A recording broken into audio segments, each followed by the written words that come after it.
আপনারা দেশের সমাজের হয়ে কাজ করবেন তো? আপনারা পড়াশোনাটাকে মন দিয়ে পড়াশোনা মানুষের উপকার সেবা করার কাজটা করবেন তো? কথা দিচ্ছেন? মা বাবার মান সম্মান যেন না যায় সেই কাজটা করবেন?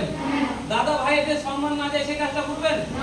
আমাদের পরিবেশে যারা গুরুজন রয়েছে, যারা হর্তাকর্তা রয়েছে, যারা বাবা মার গুরুজন, যারা দিদা, যারা মামা বা যারা আমাদের গুরুজন রয়েছে, তাদেরকে আপনারা সম্মান দিবেন তো?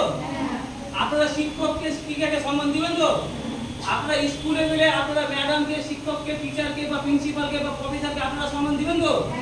তো আমাদের শোভা মহিলা মঙ্গল সমিতির সমস্ত ছাত্রীদেরকে অসংখ্য ধন্যবাদ যে আপনারা প্রত্যেকটা গার্জেন গুরুজনকে আপনারা সম্মান দিবেন, রেসপেক্ট দিবেন, এই প্রতিজ্ঞাবদ্ধ হয়েছেন। আমাদের খুব ভালো লাগছে। বা যারা ছাত্রছাত্রীরা এই ভিডিওটা দেখছেন, আপনারা অবশ্যই আপনাদের মা বাবার মান সম্মান উজ্জ্বল করুন, শিক্ষক শিক্ষিকাকে আপনারা সম্মান দেন এবং পড়াশোনাটা মন দিয়ে করেন। এটাই আমি শোভা মহিলা মঙ্গল সমিতির প্রেসিডেন্ট হিসেবে এবং শোভা এডুকেশন ট্রেনিং সেন্টারের ডাইরেক্টর হিসেবে আপনাদের কাছে আশা রাখবো যে আপনারা সমাজটাকে এগিয়ে নিয়ে যাবেন, মা বাবাকে সম্মান দিবেন, শিক্ষক গুরুজনরাকে আপনারা সম্মান দিবেন, আর এইভাবে আমরা আমাদের দেশকে এগিয়ে নিয়ে